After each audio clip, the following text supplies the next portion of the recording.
Welcome to Rings of Power Reactions. I'm Aaron, your host and fellow Middle-earth wanderer. Here you'll find reviews, reactions, and deep dives into the lore behind Amazon Prime's Rings of Power. To go deeper, come wander with me on my main podcast, Lore of the Rings. Visit ringspodcast.com or find Lore of the Rings on your favorite podcast player. Now, let's wander Rings of Power. The greatest battle, the greatest romance, the greatest deception, the greatest smithying, the greatest of great greats that were ever grated. Yes, today will be another critical episode, my fellow wanderer. Today we will explore and review Episode 7, Doomed to Die from Rings of Power Season 2. And surprise, surprise, I am not a fan of this episode. But if Rings of Power is inspiring you to pick up and read Tolkien, then welcome! I'm Aaron, your host and guide to Wandering Middle-earth and all the works and world of J.R.R. Tolkien. I raise my Dr. Pepper to thank this episode's executive producer, The Old One. If you would like to financially support the Lore of the Rings podcast, then visit ringspodcast.com/donate. If you're not ready for that, then support the show by sharing this episode with a friend or opening your podcast player and leaving a 5-star rating and review. Now, let's wander. In this Rings of Power episode, Celebrimbor succeeds in crafting the 9 rings, but finally figures out that Annatar is not a good guy. Adar and his army attack the city at Eregion.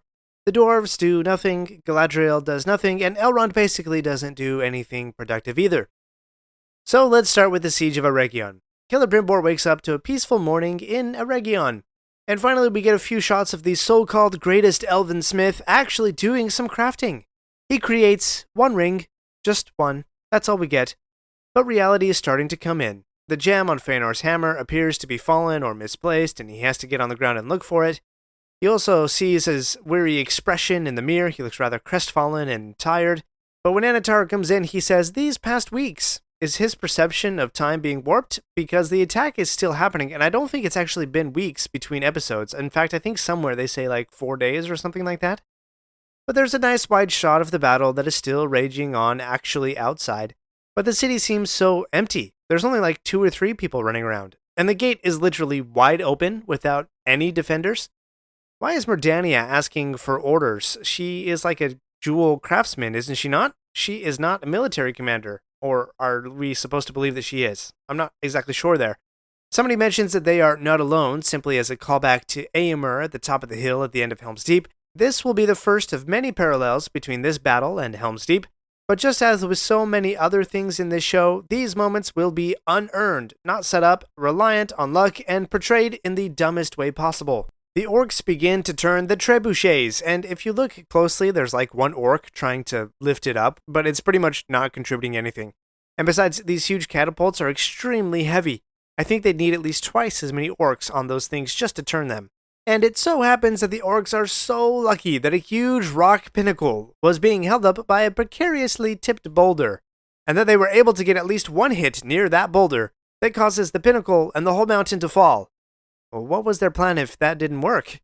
This is a great example of Deus Ex Machina. Stuff just happens because the writers deem it so, without any actual setup in the story. It would have been really amazing if we had seen orcs up in the mountain pounding spikes or rigging chains or doing something where we don't know what they're doing at first, but later on we have this giant payoff of the attempted landslide. But at least it's consistent with Adar's battle strategies. He uses the natural world around him to his strategic advantage. Eregion looks beautiful, but it appears to have very little damage after being under assault for at least 1 whole night. But Arondir shows up, so you know some great fighting is about to happen, and then he promptly disappears for most of the episode. Alright, let's move on to the dwarves in Khazad-dûm. While the doors of Durin had been crafted, it doesn't look like they've been installed yet. Narvi hands a letter to the king, asking for aid from the elves. But I was struck by something here, when Narvi said that there was an elf at the west gate. Remember when Gandalf takes the Fellowship into Moria, going in through the west gate? He says it's a 3-day journey to the other side. We don't know exactly where this conversation in Rings of Power takes place, but let's assume that King Durin is in the middle of Khazad-dûm. That would require a really fast messenger to run from the West Gate to the throne room in less than a day and a half. Not to mention all the time needed to get the message to the West Gate to begin with. How long have the orcs been pelting Eregion? Only a couple of days, as the visuals suggest, or has it really been weeks, as Celebrimbor feels? If weeks, then the elves put up no resistance that whole time, plus most of the entire city is still intact, and also Durin and Disa are still holding up the mine for all that time? Like the dwarves didn't try again to open the mine after the bats flew over them? Something's not quite adding up here for the timing and character actions. Durin and Disa have literally just been standing there this whole time, just the two of them holding back all of the dwarves of Khazad-dûm, and they're just waiting for the miners to return? Who's taking care of their kids? I thought they had 2 kids. But they're in luck, because Narvi mutinies from the king to be on Prince Durin's side. And Elrond is back. Hooray! Somehow he's got into Lindon and back to Khazad-dûm in just a couple of days. Good thing he didn't have to pass through the Barrow Downs again. Elrond says that thousands of lives are at stake, but he doesn't even, set it up. We don't see the thousands of lives. We're just told that there's thousands of lives, because in Eregion, all we see are 50 archers. And I would have assumed that they would have had a more impressive defense than that. Anyway, let's go back to the battle, where Mordania she's just in the know, man. She knows everything that's going on. It's incredible. She's hanging out with the archers, although she has no armor on, not even a costume change, except she does have one tiny little wrist guard on, so, in case she needs to pick up a bow sometime. Anyway, she is the main source of information for the commander. She knows that the orcs have, quote, a Ravager. In the subtitles, it has a capital R for Ravager. I have never heard of a Ravager before, have you? Battering ram? Sure. Catapult? Yep. But a Ravager? But apparently the other elves know what that is, as the commander orders it to be stopped. He doesn't even look. We don't even see, any realization or fear on his face. He just walks over and says, "That machine must be stopped." And yet they can't stop the 10 orcs from pushing it forward. Later on in the episode, we see them using some oil-filled bags and flaming arrows as fireworks over the orcs to burn them. Why not use that tactic with the Ravager? Probably would have been a lot more effective. Oh, and have you forgotten Anatar? Yeah, he said he was taking over command, but all he's done is really issue one command: prepare for ground assault. Oh, that sounds a lot like Star Wars to me, Empire Strikes Back. And the elves didn't even obey that order until the river clogged up, and they prepared themselves for ground assault. So what good is Anatar here, and why is Mordania still so involved? There's just no explanation, except that she's a character with a name. Besides, the Ravager doesn't look so scary, and I'm still wondering why they need it. Don't they have huge catapults they could use against those tiny walls? It's not like they prepared a huge wolf's head battering ram named Grond, built for the very specific purpose of breaking the gates of Minas Tirith. Well, let's go back to Celebrimbor. He's figured out that he's stuck in some sort of perception distortion. There's a glitch in the Matrix.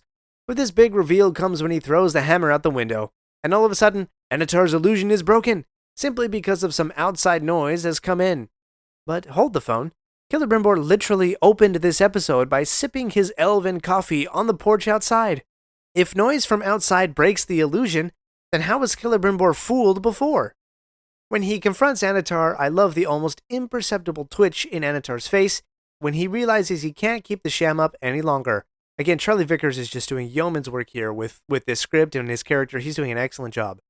And as it turns out that the mithril powder was just a deception, Anatar shows him the cut on his palm from which he must have squeezed his black goo so that it could go into the rings. But again, timing. How much time has passed between episodes? His hand looks fresh. How long has the siege been happening?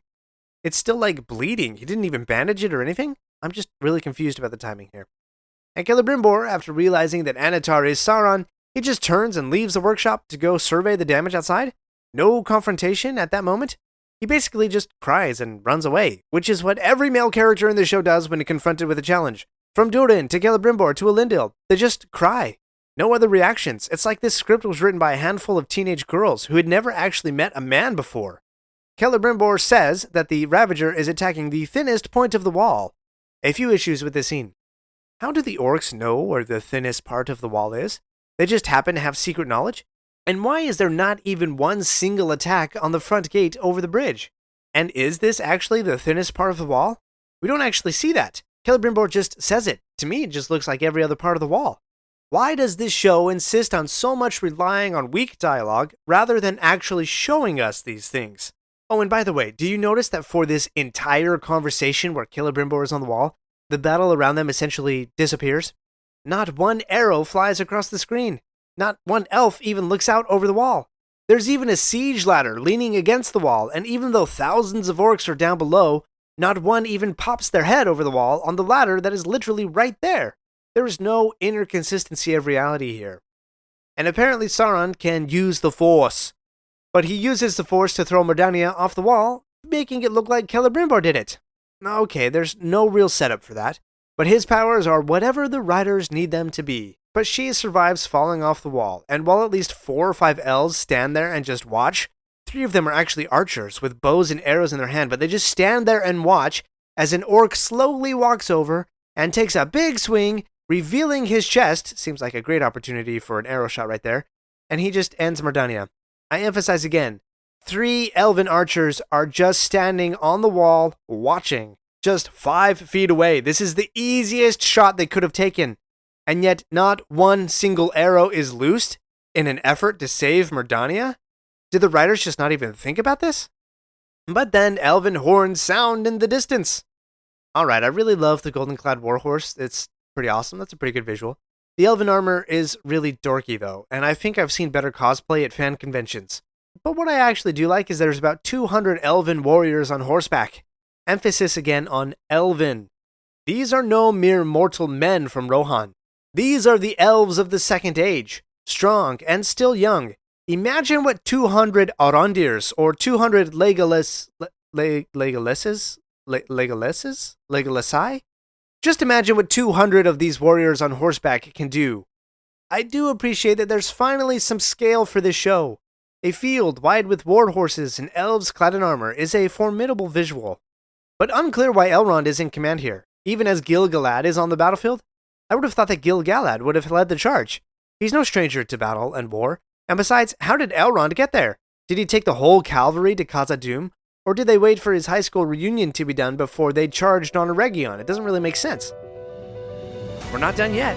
If you like this episode, please leave a review and share with your friends. And remember to subscribe if you haven't already. We'll be right back. For the price of a half pint, your pint will overflow. Tolkien fans, we are days away from the ultimate review of Rings of Power Season 2. Join me and fellow hosts from Captain's Pod, Lorehounds, and Rings and Rituals for an epic 2-hour live stream event where we break down Amazon's Rings of Power Season 2. We'll explore the story, characters, visuals, music, and how faithful the show is to Tolkien's writings. And we want you to join the conversation. Submit your questions, vote in live polls, and engage with fellow fans. Don't miss out. Secure your spot now at ringspodcast.com/live. A portion of proceeds will go to charity. That's ringspodcast.com/live to reserve your place in the ultimate review of Rings of Power. But Adar has a secret ace to stop the charge. He might kill Galadriel. Notice the musical cues between Elrond and Galadriel, and there's a subtle visual that you might miss. Even though the charging cavalry halts, the ranks of orcs still take a step back in dismay. Nice touch, but even so, I really don't think that horses running at full gallop charge speed can stop that quickly. That doesn't seem believable to me. And besides that, why would they even stop for Galadriel? Number one, they don't even like her, and she's kind of been a pain in their butts this whole entire show from Season 1 to Season 2. And number two, why not just attack the orc that's got the knife to her throat? The elf is literally right there. He's like at the tip of the spear. It's like, even just shoot an arrow and knock that orc down. Like, Galadriel, is she actually really in danger here? But we just have to believe it anyway, because we have to try diplomacy with the orcs before we battle, because, that's how this show does. We can't just have an actual traditional good versus evil battle. We have to talk it out, attempt diplomacy. Okay, whatever. I'm getting off on the rails here. But why is it that Elrond is treating with Adar? Where is King Gil-galad? He's just hanging out? Where's even the rest of the army? They're just kind of standing there face to face with the orcs while Elrond goes into the tent with Adar? Where is Gil-galad? I don't even know. Why is he not speaking for the elves here? How does Adar even know Elrond? Adar again seems to have a lot of inside knowledge about what's happening inside of Eregion, claiming that Celebrimbor welcomed Anatar in. How does he know these things? We don't even know. He just knows these things. But we do need to pull over and examine some lore. Adar tells Elrond, quote, "You have the beauty of your foremother, Melian of the Valar." Okay, who is Melian, and is she actually of the Valar? Not quite. Melian was of the class of spirits called the Maiar, who were essentially servants and helpers of the Valar, the powers of Middle-earth, so she is an immortal being.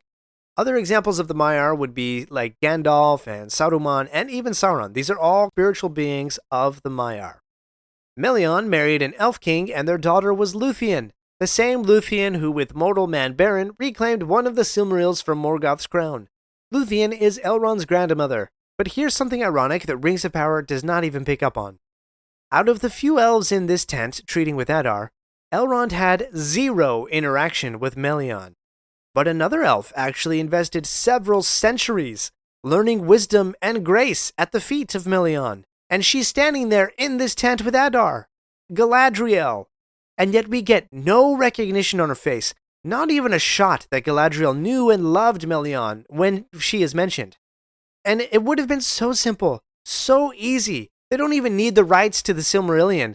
It would have just been gold for us who are deep fans, just to have one little shot. Adar mentions Melian's name, and Galadriel looks up. She has some recognition, she has some reverence on her face. But that is completely breezed over. It's not even acknowledged. Just goes to show how wildly misunderstood the lore actually is to these writers.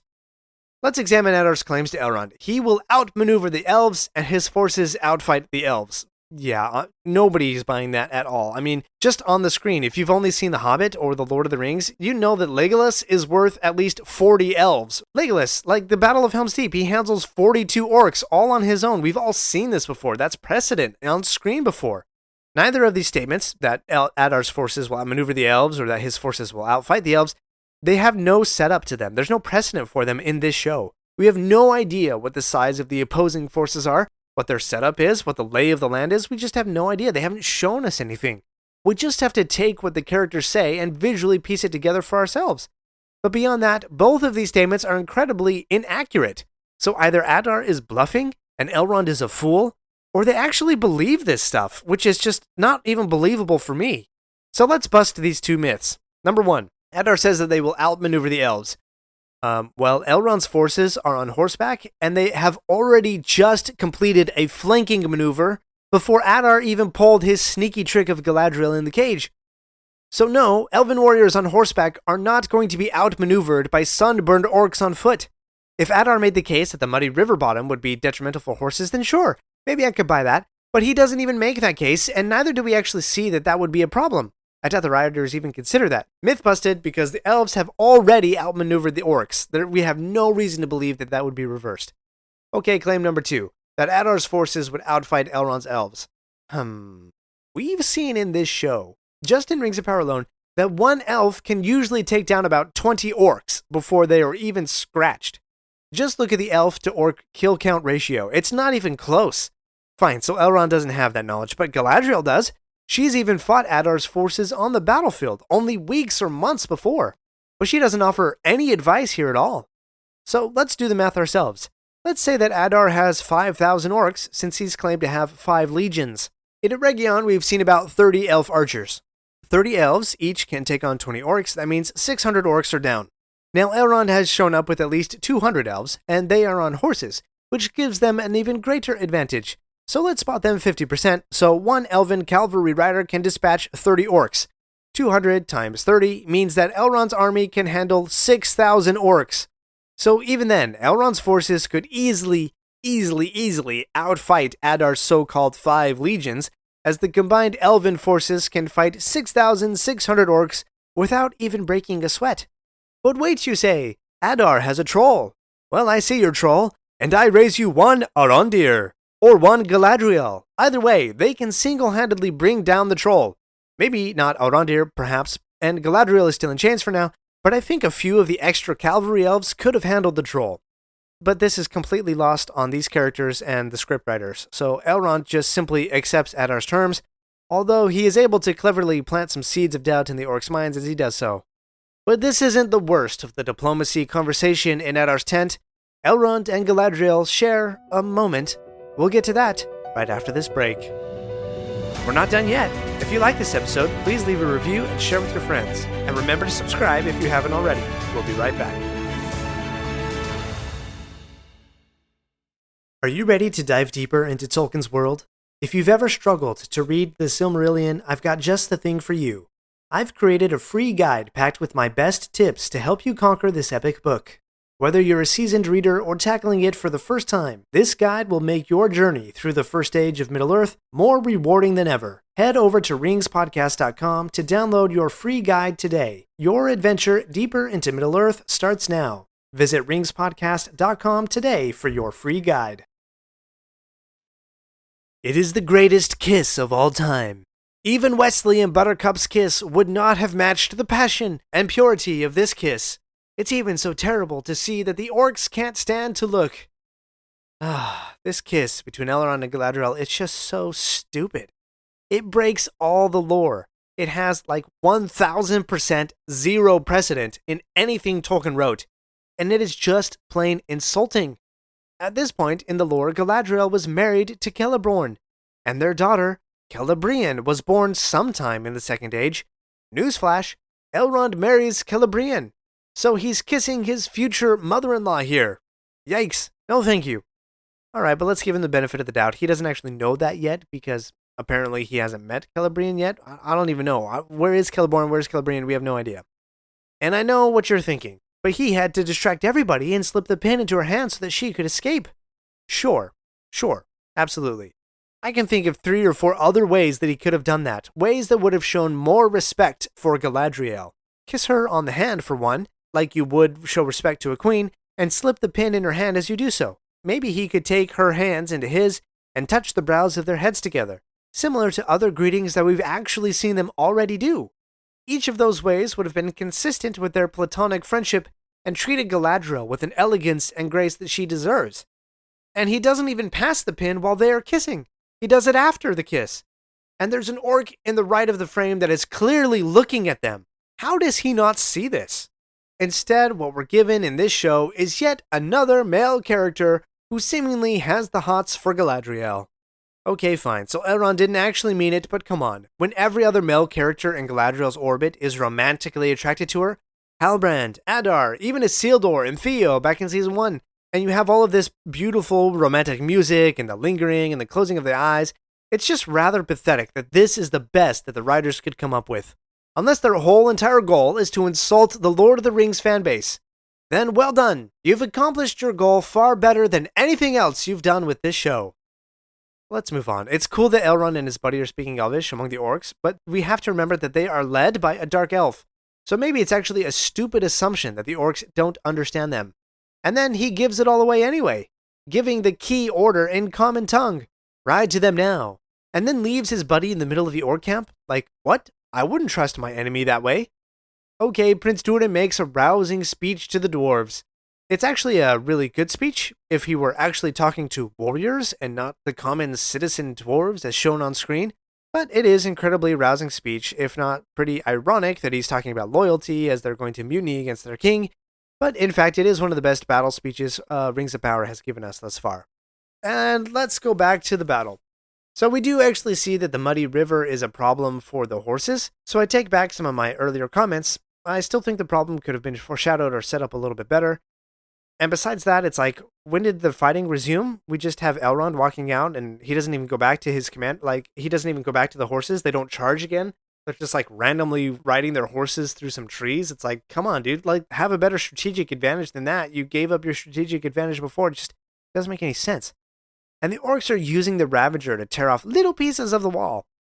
And they actually call it the Ravager. So this little contraption does have an actual name. How did Mordania know the name of this little thing? And here's a stupid theory. She is actually Adar's spy inside the walls of Eregion. That sounds pretty dumb though. And Adar's a pretty twisted dude. I love you so much that I will send you into battle so that Sauron doesn't become your master. Dude, that's so messed up. Too bad. Will nobody love the orcs? Adar is just like two ends of some crazy spectrum. I love the orcs. I don't love the orcs. The orcs I just use as my tools. Oh, but I love them with all of my heart. Whatever's left of my heart. I don't even know what that means. It's just like, dude, bro, pick a side, man. Pick a side. Galadriel is escaping in disguise, but she witnesses orcs caring for their dead. This is not really a thing. In fact, there's several hints in what Tolkien actually wrote, from The Two Towers to Unfinished Tales and more, that orcs would have eaten their fallen after a confrontation. Yes, pretty nasty. But perhaps Adar is trying to change the nature of the orcs, giving them rituals and mourning for the dead, but still he and this scene are entirely made up inventions. brought to you by the Writer's Room of Rings of Power. In fact, when you zoom out, the orcs are the only people in this show that we are meant to sympathize with. We see orcs mourning their dead, and yet dozens and dozens or hundreds of immortal fair elves, the fairest of all creatures in Middle-earth, have died, and not one tear has been shed over them? Not one moment of mourning for the fallen elves? Elrond even gets angry only after his no-named horse is killed, not even when his elven friends fall in battle.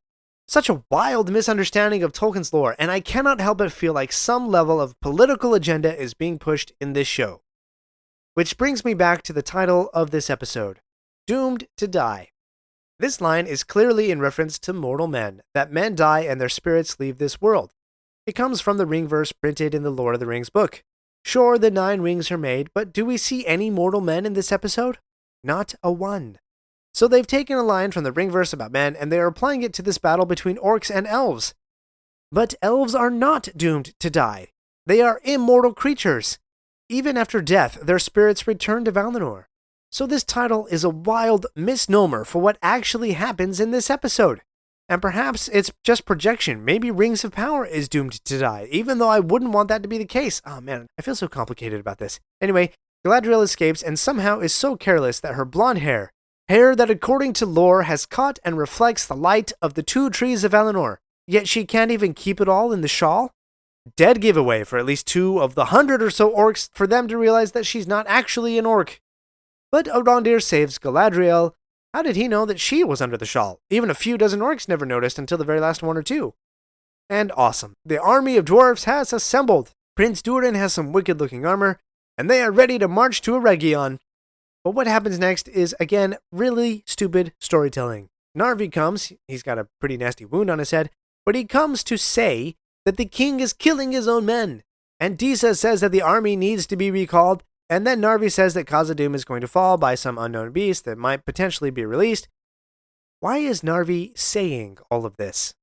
It is so cheap and it falls so flat. Why not actually show us King Durin going so mad that he is fighting his own dwarves, and Prince Durin runs up to stop him? They struggle, and the king throws down his son, but doesn't kill him, for Season 3's sake. Is it so hard to come up with a scene like that? Instead, we're simply told what happened, not shown. Rings of Power is a TV show, not a TV tale, just supposing it's supposed to be, that is. Back to an imprisoned Celebrimbor, as Annatar forces him to finish the rings. Force off, he's like forcing him to finish the rings. Why does Celebrimbor not take the heroic choice and just say, kill me, kill as many as you want, but I am not going to finish this rings? That would have been really heroic. But no, he's just a broken old man. He's not even an elf anymore. He's just a broken old man. And he just does whatever Annatar says because he has a chain around his wrist. Annatar claims that Morgoth tortured him. I know of no tale that supports that claim, but Annatar/Sauron is the great deceiver and probably only weaving a nasty lie. Annatar fully embraces a sort of antichrist type of a role, what with his spilling of blood to save Middle-earth. But again, it feels like an unearned moment and doesn't really have the emotional depth that it might possibly have. And in true narcissistic fashion, claims that Celebrimbor has brought this pain upon himself. Epic level victim blaming like I have never seen before. In a simple act of desperate valor, Celebrimbor attempts to destroy the 9 by tossing them to the side forge. Okay, that's actually a heroic choice, but maybe you didn't even need to get to this point. But they are hardly even warmed, just like when Frodo threw the 1 ring into the fire at Bag End. A little bit more member berries there, as they say. And I just don't get it. Celebrimbor is the master smith and metal worker of this age, but he can't find a way to break the chains on his wrist? Why not put the chains in the press rather than his own finger? Oh, I know, because that would make too much sense. Plus, if he did that, then we couldn't get the wonderful squelching sound. Oh, and it's really cool echo that Celebrimbor now only has 9 fingers. Just like Frodo ended his journey with only 9 fingers. Cool, right? So character inconsistency just to have a nice little bit of trivia connection. The story is such an afterthought here. Galadriel shows up. How did she get inside the city? And after all the girl power, Galadriel can defeat anyone and anything. I can't put my sword down because without it, what am I supposed to be? She just walks into the city without any fighting at all. There's like elves literally dying on the battlefield and she doesn't even go help them at all? If that is supposed to be character growth, then why not show a moment of decision where she actually turns away from the battle to pursue a higher purpose? Instead, the writers need her to have a surprise reveal. So without any setup or precedent, poof, there's now a magical dwarf tunnel behind the city. Oh, and by the way, you can get across the river to get to this magical dwarf tunnel without going over the bridge, and somehow this tunnel is still accessible when the river was still there before it was flooded, before it was like blocked up. So again, poof, magical crossing of the river, and poof, magical dwarf tunnel into the city. That is so convenient for the story. And Killer Brimbor says, I built this city on rock and roll, man, and this is my city. And suddenly all the elven warriors change allegiance yet again. Just because Anatar says stuff, they follow him. Now because Galadriel says stuff, they just follow her. She says, this is the greatest elven smith and the Lord of Eregion. And they're like, oh yeah, you know what? You're right. This is the greatest elven smith and the Lord of Eregion. And then they also say that Killer Brimbor will not stand alone. Again, that touches on that theme from Lord of the Rings, but it just seems so hollow. Back to the outside battle, and I have a question. Where is Gil-galad? He nodded at Elrond and then hasn't been around for the negotiations, the fighting, and absolutely nothing. It's been at least a day since Elrond has shown up. Gil-galad, is he going to do hardly anything? And don't forget that he is the only person on this battlefield who has and claimed a ring of power. He just disappears. He's just gone for this whole entire battle. And this battlefield is just too choreographed. It doesn't seem real. And there's no real setup as Diversity Higher Asian Elf is shot by several arrows. Like, who is shooting the arrows? And why is she the only one that gets shot? Nobody else gets shot at this time? And all the helpless men look on as she looses a single arrow to turn the tide of the battle. Oh, and Arondir is on the wall now. Did he go through the secret magic poof tunnel with Galadriel? No setup, just cheap surprise reveals. Let's go back to Anatar, who uses the Force to get out of being surrounded by the Elven police squad. Not clear what his powers are, but Force manipulation is one of his powers, at least for this episode. And if I were a member of the police squad, I don't think that I would calmly walk around Sauron the Deceiver with my sword still in its sheath, as I am literally one arm length away from him. I would certainly not do what these elven police do, and synchronize pulling out my sword with the other police elves, not because of personal safety in the face of danger, but because it looks cool for the camera. And after the whole squad skewers themselves from Sauron's Force Twitch, if I were the squad captain, I don't think I would walk up slowly and calmly to Sauron, just so he could kill me with a dance move. I would probably attack with some speed and force, but not this elf police squad captain. He just slowly wanders from Killer Brimbor to Sauron in just the perfect way to die. And finally, Damrod the troll has entered the battle.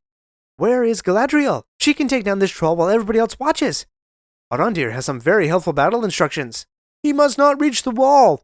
I'm pretty sure the other elves were thinking, hey, it might be a good idea to let the troll reach the wall. Good thing Arondir was there to tell them otherwise. Damrod and the troll's musical theme is some pretty wicked heavy metal. Pretty heavy and totally fitting.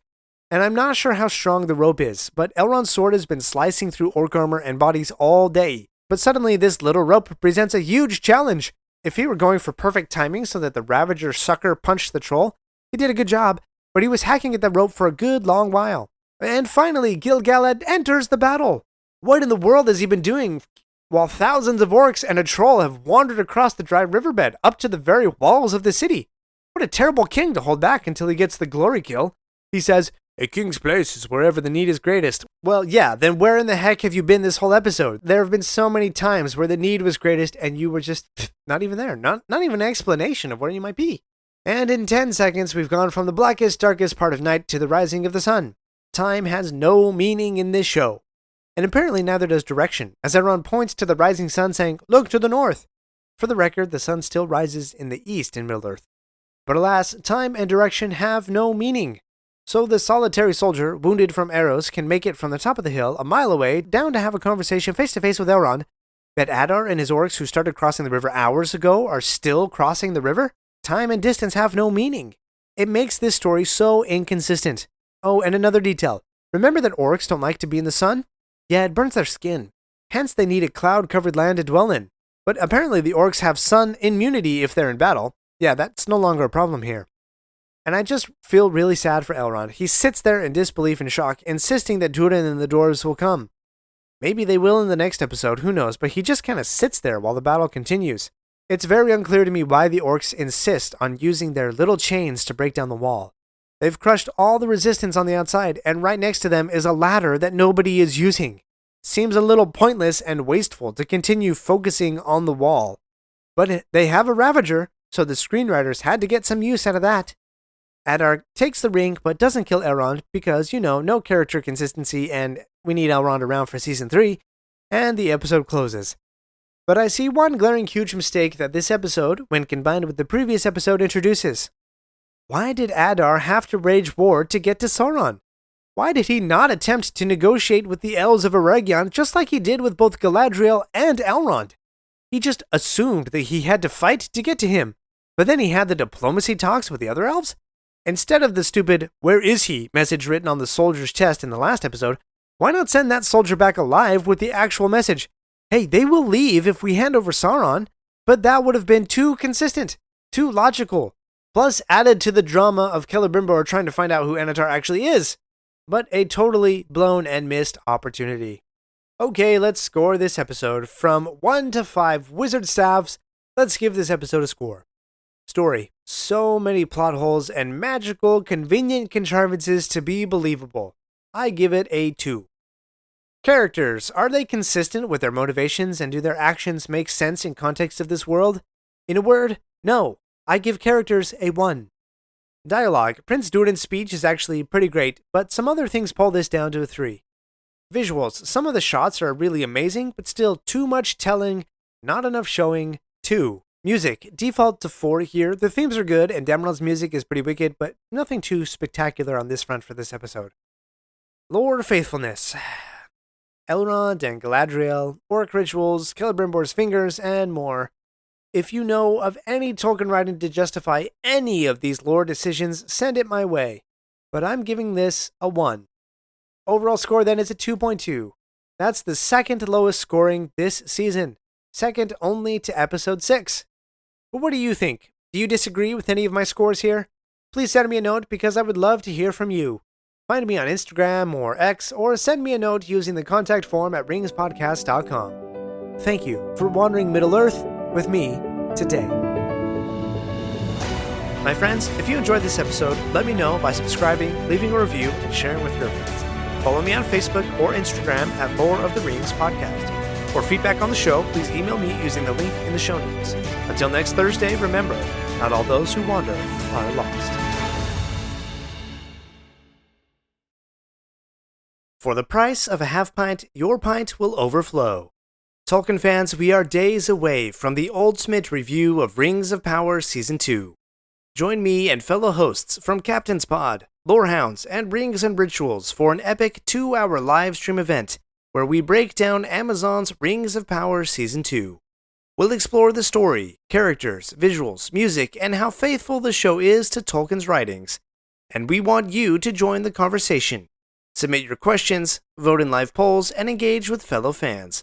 Don't miss out. Secure your spot now at ringspodcast.com/live. A portion of proceeds will go to charity.